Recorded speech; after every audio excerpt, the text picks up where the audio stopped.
recent years, the introduction of a wide, well, hello there, electronic devices and circuit theory. And today we're going to be talking about a particular electronic device. And this is something that is widely mistreated for preventative maintenance on all sorts of electronics everywhere throughout the world. And one single component is called a relay. Relays come in many different forms. They come in short, round, square, yellow, blue, green, clear, red, you name it, black. It's mostly common. But there are high voltage and low voltage and solid state relays. They're everywhere. All the packages.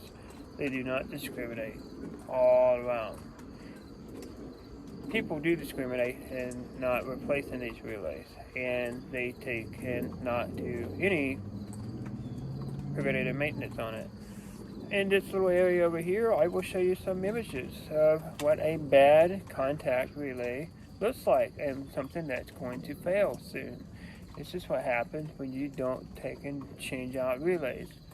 If you're working on a high voltage electronics, let's say an x-ray machine, a TV, a motor control device, you name it, this is circuitry that's going to be used to drive a lot of voltage and a lot of current through these small little contacts, and they burn up. And they burn up because of basically inrush current. It's arcing, okay? That's all it is. It arcs when it makes contacts, and it arcs when it releases, right? Okay. Not true sound. Sometimes it is, but you need to take and change these relays. The data sheet for this particular relay that you will see over here shows that it has 50 million cycles. What that is if it doesn't burn up first. There's no relay out there in the world that's going to last 50 million cycles without having the contact burnt or welded shut completely. It just doesn't happen. I'm sorry. Unless you have a very low voltage or very low current that you're using this for just for kicks. You know, it's not necessarily something you could have needed. You could have used a solid state or an IC relay itself. So when you're working on this type of relay, there is a little piece of plastic right about in this area here. If you take a small screwdriver and you jam into it downward, you'll be able to take and pry one side. So if you pry one side and kind of push in the shell itself, it'll rock. And you do the other side the same way. Even if you have to break the bottom tabs, who cares? Super glue it to the board. Nobody's going to know the difference. Break those tabs, go in there with the nail file. File those contacts, make them pretty. I'm pretty. You're good to go. If you can't replace the part, that's what you need to do, okay? If it's completely encased like this one, don't bother, just replace the thing. Failure happens when you don't expect it, and you don't expect it because you don't do the maintenance on your equipment that you need to do so. I'm telling you from experience, I can't tell you how many relays I've changed in my lifetime.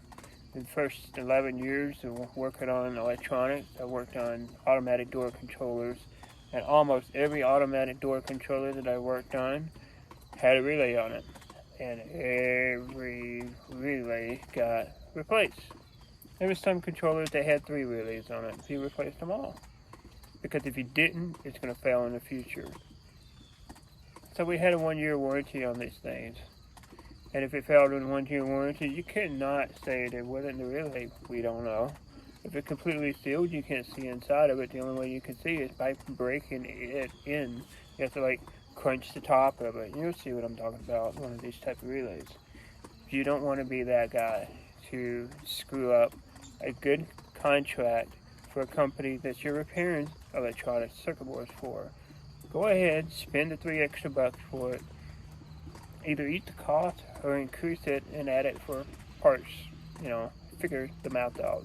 Don't screw yourself, but in either way, make sure you're covered in your bases.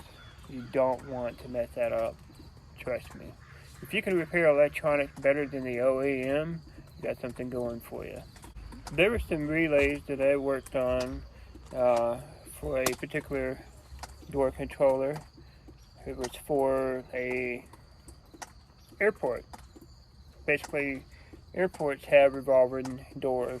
The door revolves like this, right? They have high current capability relays, and these things were contacts on them were about half the size of a dime. They're a large contact that carried a lot of current through those. So you're talking about the motors on this thing were this wide and this tall. It took a crane, basically, not a crane like an outdoor crane, but it took a crane, a lift inside the building to take and move this up onto a steel drum that we can use to touch the stuff with, you know, a hoist. But yeah, it's important for you to know to change the relay. I don't care if it's socketed, I don't care if it's soldered onto the board. Learn how to desolder. Your best point in saving a little bit of money now is replacing the parts, so in the future you don't have failure, because that's what's going to bite you in the butt. That's all I got to talk about electronic devices in this small little crash course. I'm going to be going through a little bit of different things. I am revamping my office. So I'm sitting outside. It's got done raining, and that's what you're hearing, the raindrops dripping from above. So I apologize for the noise, and we'll see you next time. Thanks for watching.